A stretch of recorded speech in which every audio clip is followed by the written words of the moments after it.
La petite pervenche, ou Vinca minor en latin, est une plante herbacée rampante originaire d'Europe et d'Asie.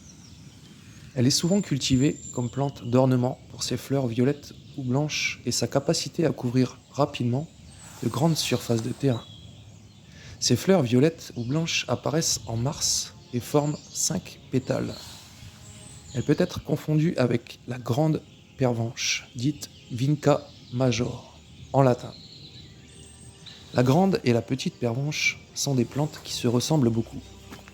Les feuilles de la grande pervenche sont plus larges, plus grandes, ovales ou en forme de cœur, tandis que les feuilles de la petite pervenche sont minces et en forme de lance. La petite pervenche est sauvage, alors que la grande pervenche est une espèce ornementale redevenue sauvage. Elles sont toutes les deux vivaces, et la petite pervenche est très commune, tandis que la grande pervenche est commune. Le bord des feuilles de la petite pervenche sont non ciliés, c'est-à-dire qu'il n'y a pas de poils, comme on peut le voir sur cette illustration ici, tandis que la grande pervenche a le bord des feuilles ciliés. C'est pareil pour les sépales de ces deux dernières. Une autre différence également, où sur la petite pervenche, les sépales sont plus courts que la moitié du tube de la fleur, tandis que les sépales de la grande pervenche dépassent la moitié du tube de la fleur. En médecine traditionnelle, la petite pervenche est utilisée depuis des siècles pour traiter une variété de problèmes de santé, notamment les maux de tête, les problèmes digestifs, les douleurs menstruelles et les infections des voies urinaires. Les principaux composés actifs de la plante sont des alcaloïdes, notamment la vincamine, qui est utilisée en médecine moderne pour améliorer la circulation sanguine dans le cerveau et traiter la maladie d'Alzheimer. Mémoire, concentration, vision, audition, la petite pervenche est précieuse pour les personnes âgées. Et au jardin, elle ne demande que peu d'entretien. Parce que ces tiges souples et rampantes gardent leur feuillage qui est petit, ovale et de couleur vert foncé toute l'année, la tradition a tout naturellement associé la petite pervenche à l'idée d'éternité. Au Moyen-Âge, la Vinca minor, autrement appelée la violette de serpent, ou encore la violette des sorcières, était employée dans les filtres pour sceller définitivement l'amour dans le cœur de l'être aimé. On en jonchait encore les chemins des jeunes mariés dans les Flandres il n'y a pas si longtemps. Mais c'est assez récemment que l'on a découvert son principal intérêt thérapeutique. Elle permet une meilleure irrigation sanguine du cerveau. C'est sans doute pourquoi la petite pervenche est souvent la grande oubliée des jardins médicinaux, alors qu'elle est pourtant si facile à entretenir.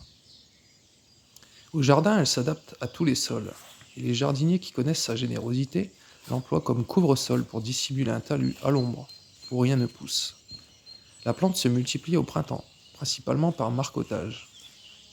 Cette plante rustique résiste à des températures jusqu'à -15 degrés Celsius. Elle apprécie une exposition ensoleillée, mi-ombre et ombre. La période idéale de plantation est de février à avril et de septembre à novembre, pour une floraison de mars à octobre.